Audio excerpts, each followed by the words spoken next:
खुशियाँ। आज शक्तिपीठ पे चर्चा होगी।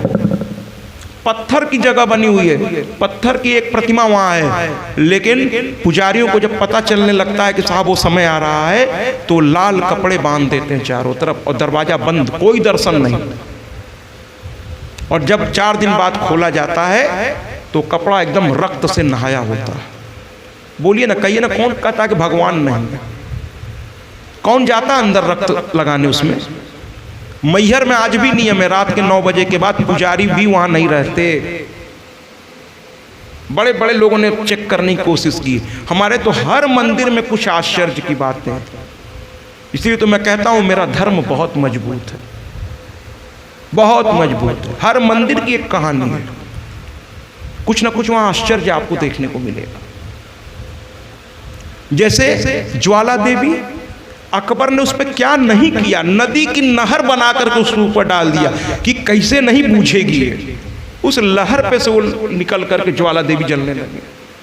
फिर सोने के मतलब बड़े बड़े चादर बनाकर ठुकवा दिया, वो चादर फाड़ के उसमें से ज्वाला निकलने लगी। आज भी ज्वाला देवी में कई ज्वालाएं निकलती हैं। बड़े बड़े वैज्ञानिक गए कि इसमें कोई गैस होगा, कहीं कोई गैस ही नहीं है महाराज। और उस आग में एकमात्र वो जगह है, अगर आप हाथ भी डाल देंगे तो आपका हाथ जलेगा नहीं। आग जल रहा है लेकिन उसका ताप शीतलता प्रदान करता है।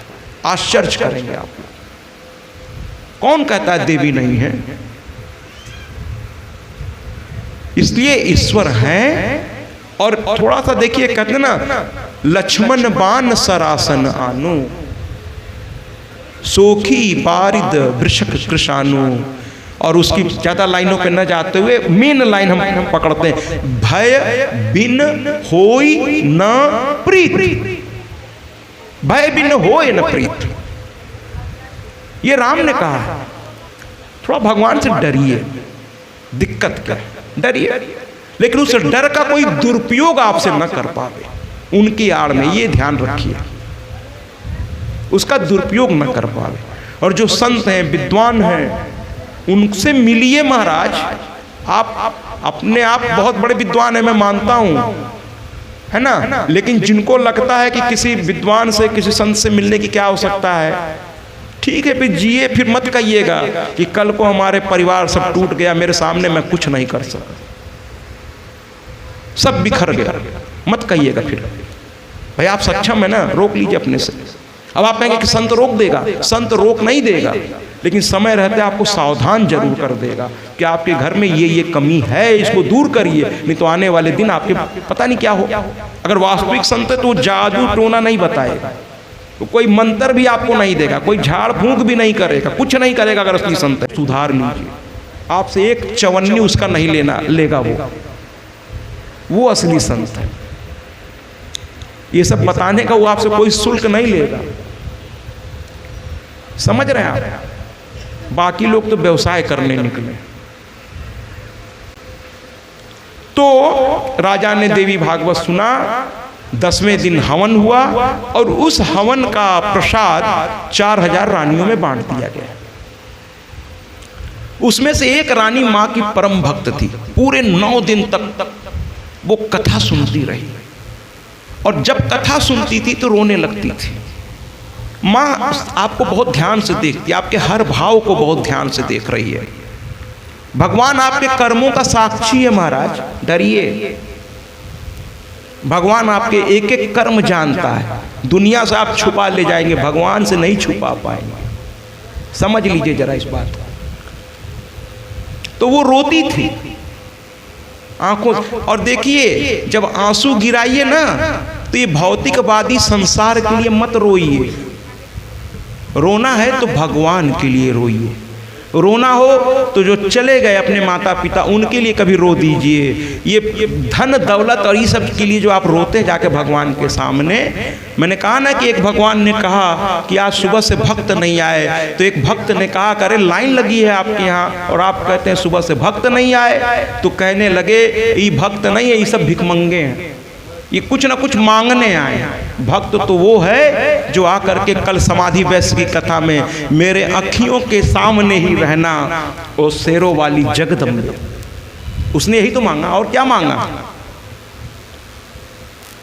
आरती में आप गाते हैं ना कि सोना नहीं चांदी नहीं चाहिए, क्या चाहिए? बस हे माँ तेरे मन में एक छोटा सा कोना चाहिए।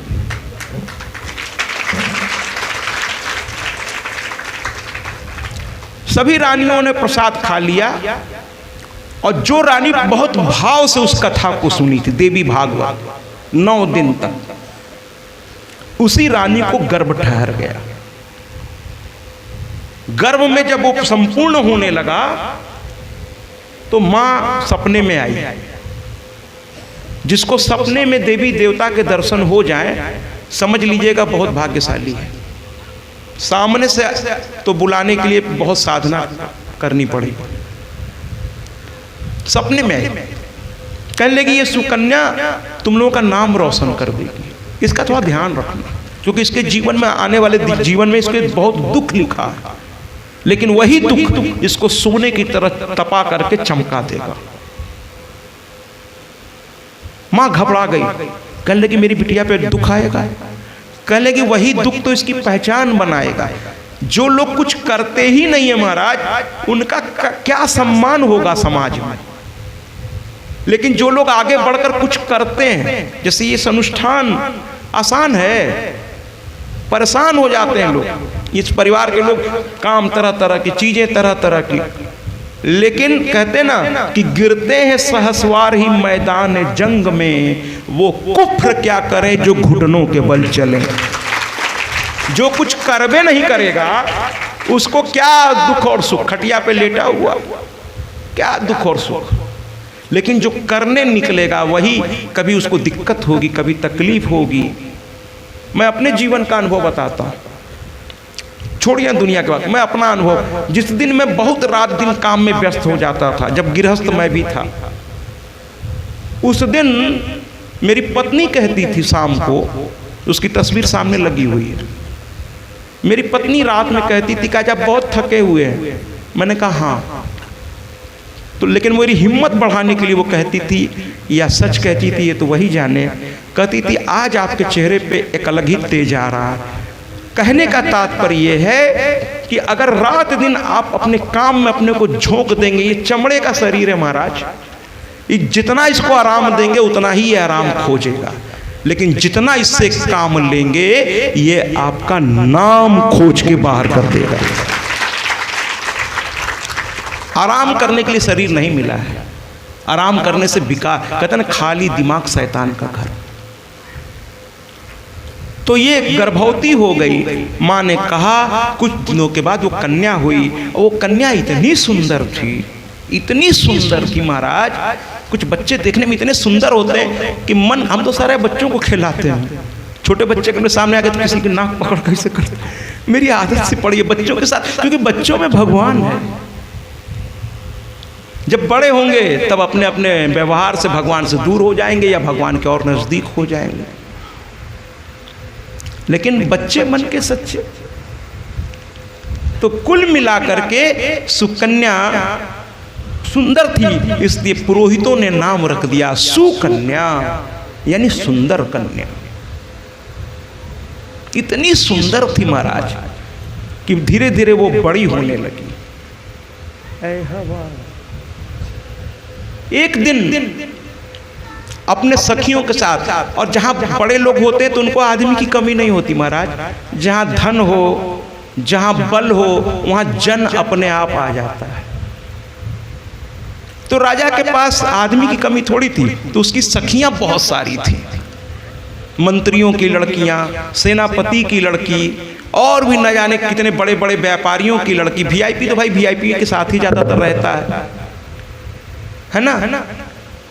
और एक बहुत बड़ा बगीचा था जिसमें फूल ही फूल खिले थे, भौरे गुंजार कर रहे थे। राजा के घर में क्या दुख होगा महाराज, आज भी जो पैसे वाले हैं क्या सुख सुविधा। हम तो कथाएं लेकर बड़े बड़े घरों में गए, मेरी तो आंखें फटी रह जाती हैं वहां की सुख सुविधाओं को देखकर। घर में स्विमिंग पूल है, घर में जिम है, घर में सिनेमा हॉल है।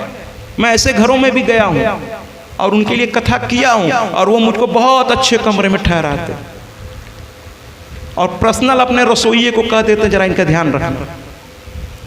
तो पैसे से क्या नहीं हो सकता आजकल।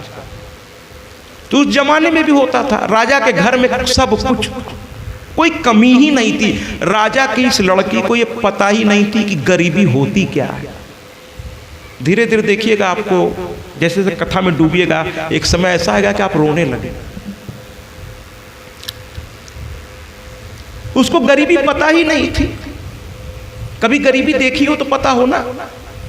जिसने गरीबी से उठ करके कोई नाम बनाया उसको गरीबी पता, लेकिन उसके बच्चे, चूंकि उन्होंने गरीबी देखी नहीं, पिताजी इतना कमा लिए, अपने को इतना उठा लिए कि वो अमीरी में पैदा हुए महाराज, तो उनको गरीबी का पता नहीं होता, वो अमीरी में पैदा हुए। अभी किसी दिन अखिलेश जी कह रहे थे मुझसे, या शायद आपके कोई भाई कह रहे थे कि हम लोग तो महाराज जी साइकिलों उठा के चल देते हैं, लेकिन जो हमारे लड़कवा हैं सब, उनको निकलने के लिए गाड़ियाँ चाहिए, क्योंकि वो बचपन से ही देख रहे हैं। हम क्या भी अगर और तरक्की करेंगे तो देखिएगा,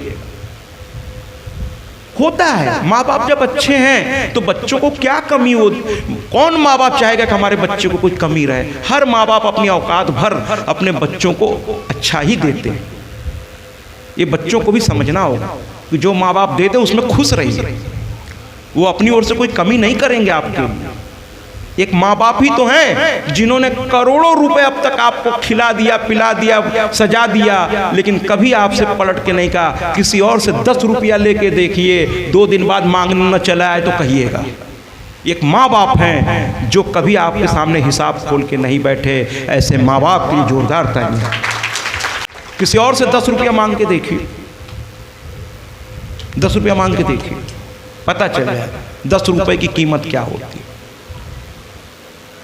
ठीक है महाराज। तो सुकन्या को आनंद ही आनंद, उसको तकलीफ पता ही नहीं, सब खेल रहे हैं। और जैसे तितलियां उड़ती हैं बगीचे में, क्योंकि गरीबी को कोई मतलब ही नहीं, जो मांगा नहीं कि मिल गया। राजा की लड़की और वो भी 4000 माताओं में अकेली, तो तितलियों की तरह उड़ रही थी। मुश्किल से उसकी उम्र अब धीरे धीरे बढ़ते बढ़ते 12 साल।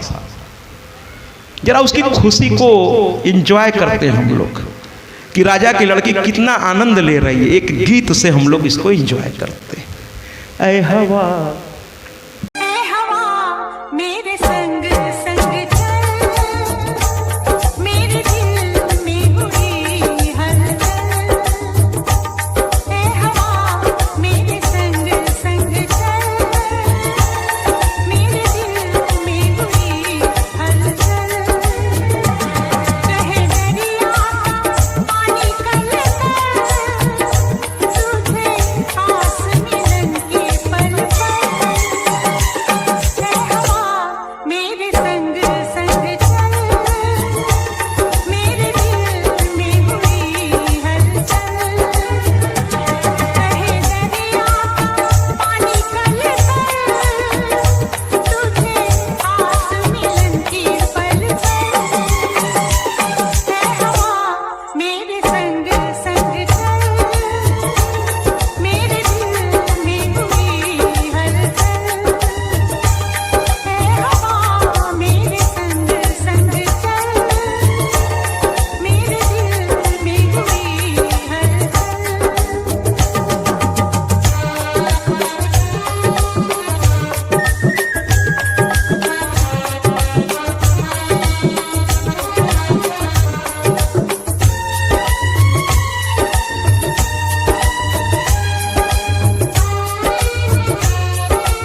पिकनिक चलना चाहिए, जिसको हिंदी में उपवन विहार कहते हैं। स्कूलों में पिकनिक ले जाते हैं, इंग्लिश आंग्ल भाषा है पिकनिक, इसका साहित्यिक हिंदी है उपवन विहार, पिकनिक।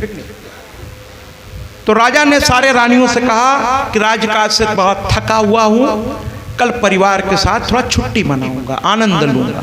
आप लोग भी संडे उंडे को कोई कार्यक्रम बना लेते होंगे, कोई मंदिर जाने का कार्यक्रम बना लेता होगा, कोई पीवीआर में फिल्म देखने का कार्यक्रम बना लेता होगा, कोई जंगल घूमने निकल जाता होगा, कोई नदी में चलने, जिसका जहाँ मन लगता हो, कोई साधना करने बैठ जाएगा किसी मंदिर में जाकर। अपनी अपनी चॉइस है कि छुट्टी कैसे बिताना है। और कुछ लोग तो कुंभकर्ण से सीधे प्रेरित हैं, दिन भर सोते हैं महाराज, दिन भर सोते है ना। लेकिन मैंने देखा जो लोग दिन भर सोते हैं उनको गहरी नींद नहीं आती है ना, जबकि हमारे भगवान है शांताकार, क्योंकि नींद के लिए ये सब जरूरी है। शांताकार भुजग सैनम पद्मनाभम सुरेशम विश्वाधारा गगन सदृशम मेघ वर्णम शुभांग्यम श्री लक्ष्मीकांतम कमल नयनम योग वृद्याम गम्यम वंदे विष्णु भवभय हरणम तम नमामि नमामि नमामि। अर्थात सोने के लिए कुछ नियमावली है। कुछ लोग कथा में, अभी तक मेरी कथा में ऐसा नहीं हुआ, मैं थोड़ा व्यंग कर रहा हूँ कि मुझे ये सौभाग्य नहीं मिला कि मेरी कथा में कोई सोता नजर आ जाए।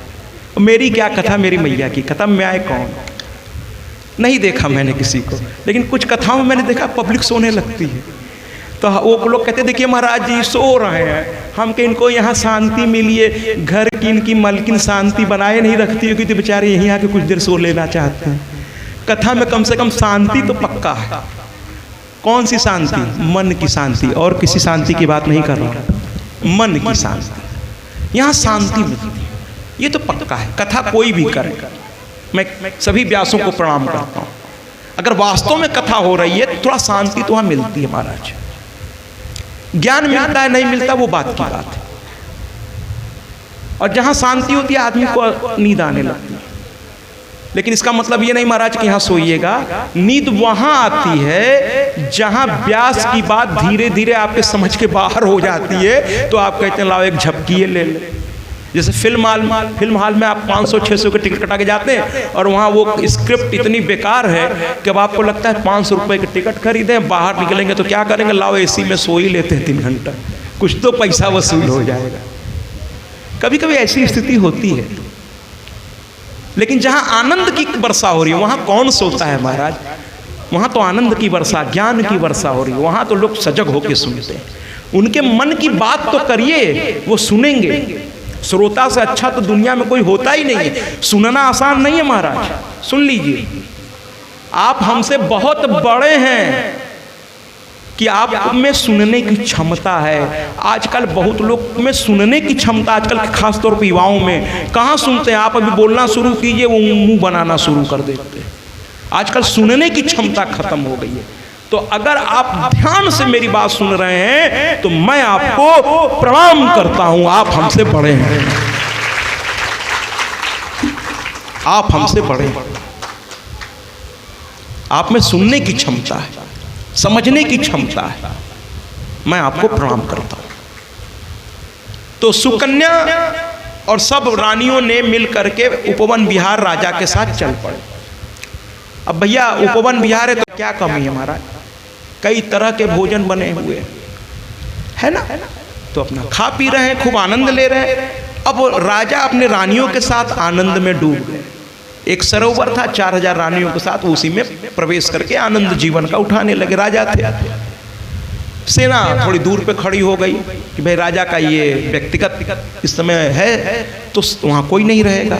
लेकिन दूर खड़ी होकर सेना ये देख रही थी कि जहाँ राजा अपने पत्नियों के साथ आनंद में मग्न है वहाँ कोई अलग कहते हैं ना, बाबा तो लिख के पेन रख दिए, बालक बानर एक समाना, बालक और बंदर में कोई अंतर। वो मौका पाए सब बच्चे और सुकन्या के साथ धीरे से सरक लिए, किसी की नजरें नहीं गई महाराज, धीरे से सरक लिए और पहुंच गए एक जगह पर। अब देखिए यहां से सुकन्या की किस्मत अब बदलने वाली है। पहुंच गए एक जगह पर जहां चींटियों ने एक दीमक बना रखा था, एक बॉबी बना रखी थी। पता नहीं आप बॉबी को यहाँ क्या कहते हैं। ये मिट्टी के ढेर में बड़े बड़े होल हो जाते हैं और उसमें सर्प इत्यादि रहते हैं। मैं एक बार कथा करने देहरादून के एक सज्जन ने मुझे निमंत्रित किया। मैं गया तो स्टेशन पे हरिद्वार में, हम लोग उस समय ट्रेन वहाँ तक नहीं जाती थी। स्टेशन पे उतरे, आयोजक सब आए हुए थे, कहने लगे महाराज जी चलिए। हमने कहा चलिए, बैठ जाते हैं। तो कुल मिलाकर के रास्ते में सड़क के दोनों ओर कुछ लिखा हुआ था। वो वन विभाग ने लिख के रखा था कि कृपया गाड़ी के लाइट्स अंदर के न जलाएं, बाहर भी सिर्फ जितनी जरूरी और रात का समय हो उतना ही चला जाए। एक तो सेना ने लिख रखा था कि दुश्मन की आप पर नजर है, सावधान होकर यहाँ ड्राइव कीजिए। और दूसरा वन विभाग ने मतलब लिख रखा था कि कभी भी कोई भी, चूंकि जंगल था पूरा, कभी भी कोई भी हिंसक जंतु आप पर आक्रमण कर सकता है, इसलिए शीशे बंद रखिए और अंदर के लाइट्स ऑफ रखिए। अगर आप उन रास्तों से अपनी गाड़ी से गुजरे होंगे तो आपको भी इसकी अनुभूति होगी। और जैसे शाम होती है वहां साए साए की आवाज आने लगती है। मेरी थोड़ी सी हालत खराब हो गई। मैंने कहा ये क्या लिखा है? तो कहने अरे महाराज उधर ध्यान मत दीजिए ना, इतना बढ़िया नाश्ता देखिए आपके लिए गाड़ी में रखा। वो लोग नहीं चाह रहे थे कि मैं ये सब पढ़ूंगा। तो हमने कहा ये भयंकर जंगल में से ही चलना था, कहीं ये शॉर्टकट है, हम कहीं मेन रोड से क्यों नहीं चल रहे हैं आप लोग? कहीं ये शॉर्टकट है महाराज जी, जल्दी पहुंच जाएंगे, जल्दी पहुंच जाएंगे। तब तक बॉबी दिखी, जिस बॉबी की मैं बात कर रहा हूं। अब मैं देखा तो मैं समझ गया। हमने कहा इसमें तो सर्प होंगे, और एक नहीं, एक लाइन से सड़क की दोनों। हम के महाराज अभी कहीं मिल गए तो हो गई कथा, यहीं पर हो जाएगी, यहीं पर कथा है। और मेरे साथ हमारे ये थे, ये भी कह रहे हैं ये क्या है। हमने कहा चुप रहो, राम राम करते रहो, मैया मैया करते रहो। और अगला हमारा ध्यान भटकाने के लिए कहा महाराज कॉफी ले लीजिए, ये ले लीजिए, वो ले लीजिए। अरे हमने कहा काहे का कॉफी? सामने बॉबी दिख रही है, काहे का कॉफी? हालत टाइट है यहाँ, जल्दी से इसमें से निकलिए। कहाँ इतना शॉर्टकट में आप आ गए कि पूरा जंगल ही जंगल है चारों तरफ। ठीक है महाराज। तो बॉबी एक मिट्टी का ढेर होता है। अब ये लोग पहुंच गए, बच्चे तो बच्चे, उनको कौन बतावे कि इसमें सांप भी हो सकता है और एक से एक जहरीले नाग हो सकते हैं। ये वही बनाते हैं, या फिर चींटी घर बनाती है इस तरह का, मिट्टी ला ला के बना देती है। अब बच्चों को तो पता नहीं, बच्चे उसके आसपास जाके देखने लगे। बच्चों की आदत बड़ी अलग होती है, वो आसपास जाके देखने लगे। अचानक से उनको दो छेद दिखाई दिया और उसमें जुगनू सा प्रकाश दिखाई दिया। अब बच्चों ने कहा इतनी चमकीली चीजें, इसको ले चलेंगे, खेला जाएगा। सुकन्या ने क्या किया कि दो नोकीली चीज उठाई। देखिए उस गलती से, इसीलिए सुकन्या कथा मैंने कहा था अपने बच्चों को ले आइए, है ना। तो दो नोकीली चीज, और अगर आपकी बिटियां हैं तो इस कथा को रिकॉर्ड कर लीजिए और उसे सुनाइए। अभी ये कथा में बहुत कुछ होगा। उसने दो नोकीली चीज उठाई और उस छेद की ओर लेके बढ़ी। उस छेद में से आवाज आई, बड़ी मरी सी आवाज आई, अरे बिटिया क्या कर रही हो। लेकिन वो इतनी मरी आवाज थी कि बच्चे अपनी मस्ती में थे, और बच्चे जब मस्ती में थे कहाँ सुनते हैं किसी की। और जो मना करता उसकी ओर जानबूझ के वो नहीं देखते कि हम देखेंगे ही नहीं, अपना मन की करेंगे। अब वो कह रहे हैं अरे सुनो बिटिया, सुनो बिटिया, हैं सुनो, अरे भाई सुनो, तुम कौन हो। लेकिन तब तक उसने आओ देखा न ताओ, उस छेद में दोनों नोकीली चीज घुसेड़ दी। उसमें से रक्त का फव्वारा निकल गया, अंदर से हाय हाय आवाज आने लगी। अब सुकन्या घबरा गई, ये क्या हो गया। अब बच्चे डर जाते हैं, वो भाग चली। वो देखना भी नहीं सोची कि देख तूने हुआ क्या मेरे हाथ से। वो भाग चली। सारे बच्चे उसके पीछे पीछे भाग लिए, चुपचाप आकर के पब्लिक में साथ। जब बच्चे ना जो बहुत शरारती हो, घर के ध्यान रखिए, और जब आकर चुपचाप बैठ जाए तो समझ लीजिए इसने कोई कलाकारी करके ही आया है, तबे चुप है, वरना ई और चुप। बच्चों को माएँ बहुत पहचानती हैं, और जहाँ वो शैतान बच्चे अगर चुप होकर बैठ जाए तो माँ एक आध पिटाई करके, कुछ करके आए हो का, बता दो, नहीं हमको दूसरे से पता चला तुम्हारा टांग तोड़ दे, बता दो कुछ करके आए हो। बच्चे शरारती होते हैं। कुल मिलाकर के चुपचाप पिकनिक खत्म हुई, उपवन विहार खत्म हुआ, राजा अपने पत्नियों को लेकर अपने राज्य वापस लौट आए। शाम होते ही अब एक घटना घट गई महाराज। जितने भी राज्य के लोग थे, जितने भी पशु पक्षी सब थे, हर कोई, सबके मल और मूत्र रुक गए। न किसी को मल उतरे शरीर से और न मूत्र उतरे। और जिनको ये रोग कभी हुआ होगा उसको एहसास होगा कि फिर क्या हालत होती है मरीज की।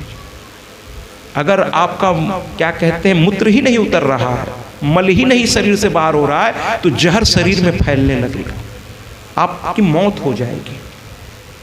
मल मूत्र का समय पे निकलना बहुत जरूरी है महाराज। अब लोगों के पेट फूलने लगे, लोग परेशान हो गए। अब करे तो क्या करें? बात धीरे धीरे जैसे कोरोना फैला था, सब धीरे धीरे सावधान हो गए। इंसान इंसान से बचने लगा, पति पत्नी से बचने लगा कि इनको कोरोना हुआ तो हमको भी हो जाएगा। ऐसा ऐसा रोग महामारी आती है। अब महामारी कब आती है? जब हमारे पाप बहुत बढ़ जाते हैं, तब महामारी आती है और बहुतों को एक साथ मारती हुई चली जाती है। ये सब ईश्वरीय प्रकोप तो नहीं कहूँगा, प्राकृतिक प्रकोप मान सकते हैं आप।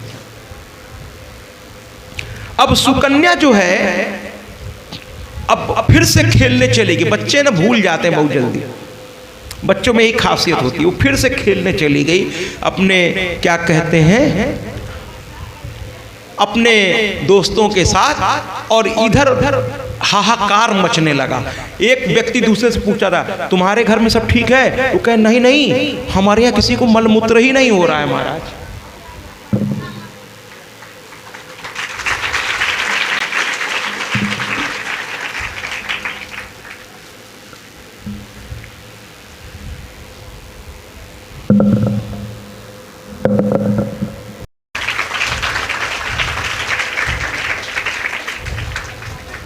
बाकी इसकी सोच के लिए बहुत बहुत धन्यवाद आपको अखिलेश जी, आप सभी को धन्यवाद, पांचों भाइयों को, आपके माता पिता को और सबको। सुकन्या ठीक है, तो कुल मिलाकर के सुकन्या जो है अपना खेल रही है। धीरे धीरे बात फैलने लगी आग की तरह, राजा तक पहुंची। राजा खुद परेशान, उनको भी मलमूत्र नहीं हो रहा, मंत्री भी परेशान, सेनापति परेशान, अस्तबल का चला रहा, मालिक घोड़े ही निना रहे हैं, कोई मलमूत्र ही नहीं उतर पा रहा किसी का। राजा को समझ में आ गया कुछ तो गड़बड़ हो गया। तुरंत एक हायर लेवल की मीटिंग बैठाई गई, जिसमें सब बड़े बड़े लोग, जब सरकार के सामने इमरजेंसी आती है तो बहुत हायर अथॉरिटीज एक साथ बैठ करके एक प्लानिंग करके उसमें से आगे बढ़ने की कोशिश करते हैं। तुरंत एक मीटिंग बुलाई गई। जो जितने बड़े पद पर है महाराज, उसकी जिम्मेदारी भी उतनी ही बड़ी है।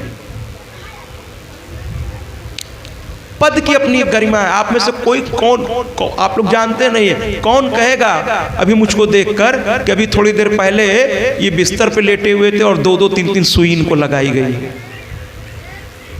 क्योंकि पद की एक जिम्मेदारी है, पद की एक जिम्मेदारी है, वो आपको पूरी करनी पड़ेगी।